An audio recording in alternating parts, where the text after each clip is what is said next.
இதுவரை எமது சைவம் தொலைக்காட்சியை சப்ஸ்கிரைப் பண்ணாதவங்க சப்ஸ்கிரைப் பண்ணி இல்லங்கள் தோறும் இறையருள் பெருகி இனிய வாழ்வு மலர்ந்திட அருகே உள்ள மணியை அழுத்துங்கள். இதுவரை எமக்கு ஆதரவளித்த அனைத்து அன்புள்ளங்களுக்கும் இறையருள் கிடைத்திட வாழ்த்துக்கள்.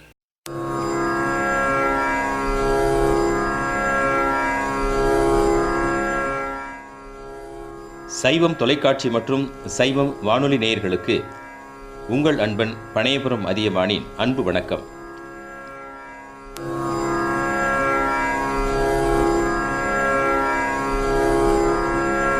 கோபமடைகிறான் வில்லவன். தனது சாது உருவை மாற்றி நிஜ உருவை காட்டுகிறான். அகத்தியரோடு சண்டையிட ஆரம்பிக்கிறான். உடனே அகத்தியர் தன்னுடைய மந்திர சக்தியால் ஒரு தர்பை புல்லை ஜெபித்து அவன் மீது எரிகிறார்.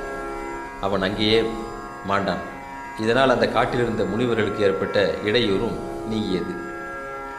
அசுரர்கள் தீயவர்களாக இருந்தாலும் அவர்கள் இருவருமே ஒரு முனிவரின் மகன்களாக பிறந்ததால் அகத்தியருக்கு தோஷம் ஏற்பட்டது.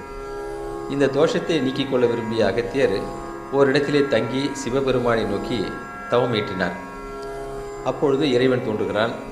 இந்த சாபம் மூத்த மகன் விநாயகனால் தான் நிவர்த்தியாகும் என்று அருள் கூறி மறைந்துவிட்டார்.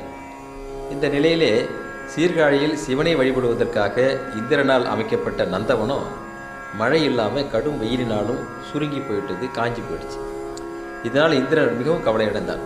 இதை கேட்ட நாரதர், இந்த நந்தவனத்தை தழைக்கை செய்ய வேண்டுமானால் அகத்தியரின் கமண்டலத்தில் இருக்கும் காவிரி நதியால் மட்டுமே முடியும் என்று இந்திரனிடம் வழி கூறினான்.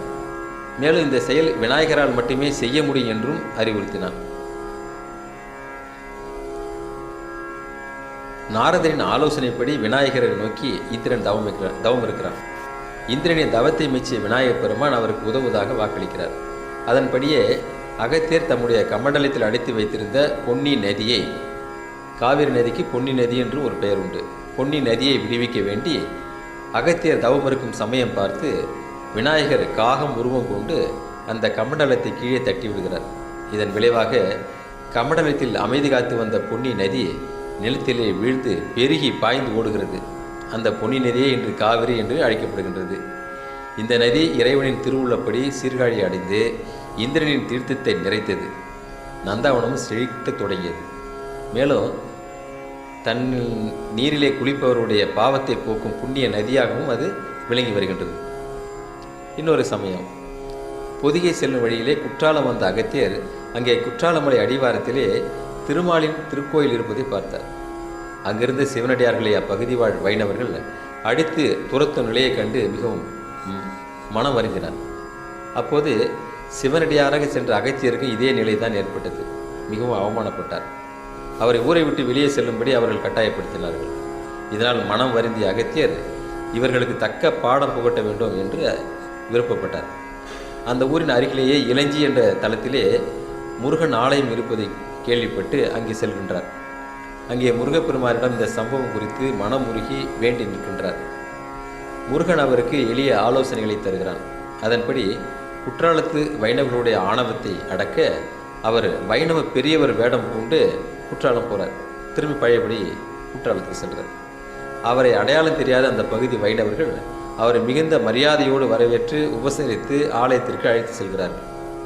அங்கு சென்ற அகத்தியர் தாம் இறைவனை பூஜிக்க விரும்புவதால் அதுக்கு தேவையான அபிஷேக பொருட்களை கொண்டு வரும்படி கேட்டுக்கொள்கிறார்.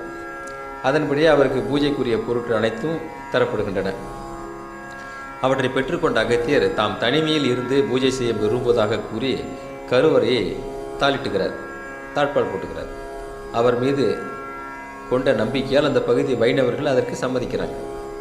கருவறைக்குள்ளே இருந்த பெருமாள், கருவறைக்குள்ளே இருக்கார் பெருமாள் இருக்கார். அந்த பெருமாள் தலையில் கையை வைத்து அகத்தியர் குறுகு குறுகு என்று அழுத்துறார். திருமாலின் உருவம் படிப்படியாக குறி சிவலிங்கமாக மாறிவிட்டது. அது முதல் அவர் குற்றாலீஸ்வரர் ஆக மாறிவிட்டார். கதவை திறந்து கொண்டு அகத்தியர் சிவனடியாராக வெளியே வர திருமால் அங்கே சிவலிங்கமாக காட்சி தந்ததை கண்ட வைணவர்கள் அவர் மீது பெருத்த கோபம் கொண்டார்கள். இதனால் அவரை அடித்து துன்புறுத்த தொடங்கினார்கள். அதை தாங்கிக் கொள்ள இயலாத நிலையிலே அகத்தியருடைய கோப அக்னி அவர்கள் முன் தோன்றி அவர்களை அச்சுறுத்தியது. இதனால் பயந்து போன அவர்கள் அந்த பகுதியை விட்டே விலகி சென்று விட்டனர். அது முதல் இந்த கோயிலும் சைவத்தலமாக போற்றப்படுகிறது. இந்த கோயிலில் அகத்தியருக்கென தனி சந்நிதியும் அமைந்திருக்கிறது. இந்த சம்பவம் கந்தபுராணத்தில் உள்ள திருக்குற்றால படலத்திலே கூறப்பட்டிருக்கிறது. இன்று இந்த தலம் சிவபெருமான் நடனமாடும் பஞ்ச சபைகளில் ஒன்றான சித்திர சபையாக போற்றப்படுகிறது. இந்த சித்திரங்கள் இயற்கை மூலிகை சாறுகளை கொண்டு வரையப்பட்டு சிவபெருமானின் புகழை வண்ணமயமாக விளக்கி கொண்டிருக்கின்றன.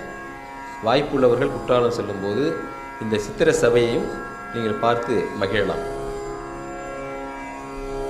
இதுவரை இந்த இனிய நிகழ்வோடு இணைந்திருந்த சைவம் FM மற்றும் சைவம் டிவி நேயர்களுக்கு நன்றி கூறி, நாளை மீண்டும் உங்களை சந்திக்கும் வரை அன்பு வணக்கம் கூறி விடைபெறுபவர் உங்கள் நண்பன் பனையபுரம் அதியமான். நன்றி, வணக்கம்.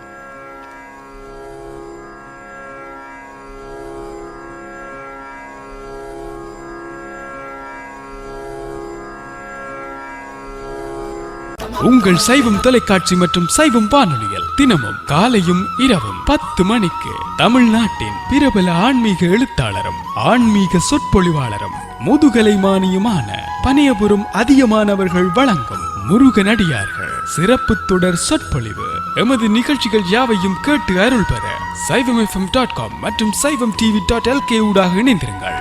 இத்தொடர் சொற்பொழிவினை மையமாக கொண்டு ஒவ்வொரு வாரமும் ஞாயிற்றுக்கிழமைகளில் காலையும் இரவும் 11 மணிக்கு கேட்கப்படும் 3 கேள்விகளுக்கு சரியான விடையினை அனுப்புபவர்கள் பாராட்டி கௌரவிக்கப்படுவார்கள். உங்கள் விடைகளை 0094 77 65 24 775 எனும் வாட்ஸ்அப் இலக்கத்திற்கு சனிக்கிழமைகளுக்கு முன்பாக அனுப்பி வைக்குமாறு அன்புடன் கேட்டுக்கொள்கிறோம். மேன்மைகள் சைவ நீதி விளங்குக உலகமெல்லாம்.